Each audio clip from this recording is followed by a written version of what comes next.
Chapter 5, Jack Frost's Spell. As Rachel and Kirsty kept watching the pond's surface, they saw Jack Frost cast his spell. A great icy wind began to blow, and it picked up the 7 rainbow fairies and spun them into the darkening sky. The other fairies could only watch in dismay. Jack Frost turned to the king and the queen. "Your rainbow fairies will be trapped far away. They will be all alone, and they will never return." With that, he walked away, leaving only a trail of icy footprints behind. Quickly, the Fairy Queen stepped forward and lifted her silver wand. "Jack Frost's magic is very powerful. I cannot undo it completely," she shouted as the wind howled and rushed around her. "But I can guide the rainbow fairies to a place where they will be safe until they are rescued." The Queen pointed her wand at the gray sky overhead, and a black pot came spinning through the stormy clouds. It flew towards the rainbow fairies. One by one, the rainbow fairies tumbled into the pot. "May this pot at the end of the rainbow keep our rainbow fairies safe and together," the Queen called, "and take them to Rainspell Island." As Rachel, Kirsty, and Ruby watched, the pot flew out of sight. It disappeared behind the dark clouds, and the bright colors of fairyland began to fade until the beautiful land looked like an old black and white photograph. "Oh no," Kirsty gasped, "all the color is gone." And then the image in the pond vanished. "So the Fairy Queen cast her own spell," Rachel said. "She was bursting with questions. She put you and your sisters into the pot and sent you to Rainspell Island?" Ruby nodded. "Our queen knew that we would be safe here," she said. "We know Rainspell well. It is a place full of magic." "But where are your sisters?" Kirsty asked. "They were in the pot too." Ruby looked upset. "Jack Frost's magic was very strong," she said. "The wind from his spell blew my sisters right out of the pot. We were still spinning through the sky, and all at once they were gone." Ruby shook her head. "I was at the bottom, so I was safe, but I was trapped when the pot landed upside down. In the dark, I was frightened and alone, and my fairy magic wouldn't even work." "So are your sisters somewhere on Rainspell?" Kirsty asked. Ruby nodded. "Yes, but I think they're scattered all over the island, and I'm sure Jack Frost's spell has them trapped too." She flew toward Kirsty and landed on her shoulder. "That's where you and Rachel come in."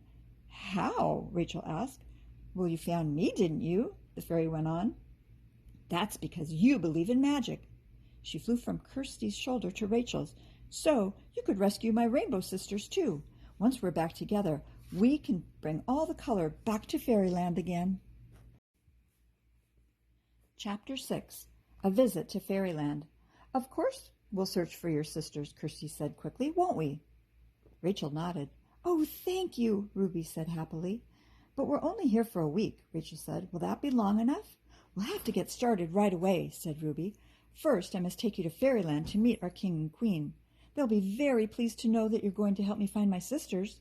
Rachel and Kirsty stared at Ruby. "You're taking us to Fairyland?" Kirsty gasped. She could hardly believe her ears. "But how will we get there?" Rachel wanted to know. "We'll fly," Ruby replied. "But we can't fly," Rachel pointed out. Ruby smiled.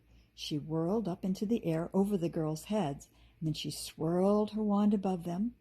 Magic red fairy dust fluttered down.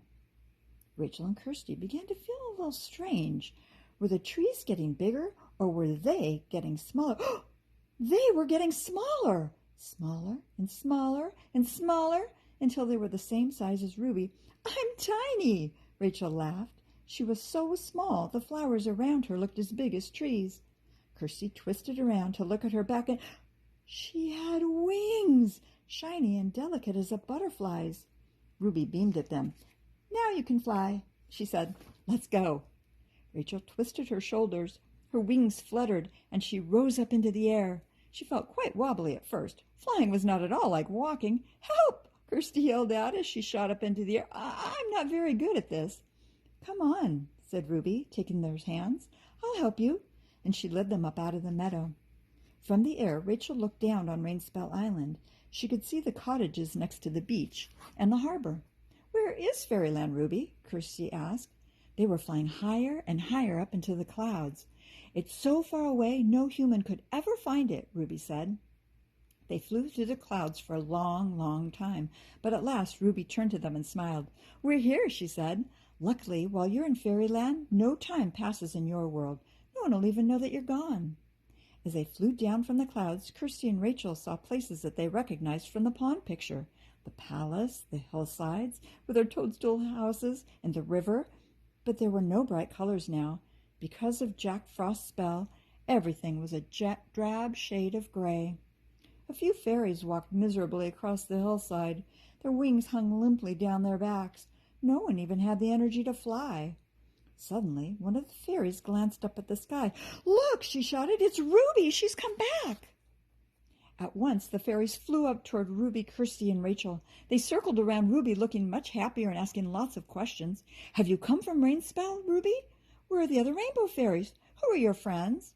"First, we must see the king and the queen, and then I'll tell you everything," Ruby promised. King Oberon and Queen Titania were seated on their thrones. Their palace was as gray and gloomy as everything else in fairyland, but they smiled warmly when Ruby arrived with Rachel and Kirsty. "Welcome back, Ruby," said the queen. "We have missed you." "Your Majesties, I have found 2 friends who believe in magic," Ruby announced.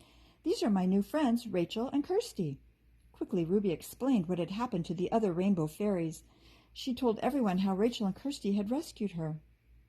"You have our thanks," the king said. "Our rainbow fairies are very special to us." "And will you help Ruby find her rainbow sisters?" the queen asked. "Yes, we will," Kirsty said. "But how will we know where to look?" Rachel said. "The trick is not to look too hard," said Queen Titania. "Don't worry. As you enjoy the rest of your vacation, the magic you need to find each rainbow fairy will find you. Just wait and see." King Oberon rubbed his beard thoughtfully. "You have 6 days of your vacation left and 6 rainbow fairies to find. A fairy a day. That is a lot of fairy finding. You will need some special help." He nodded to one of his footmen, a plump frog with a buttoned-up jacket. The frog hopped over to Rachel and Kirsty and handed each one of them a tiny silver bag.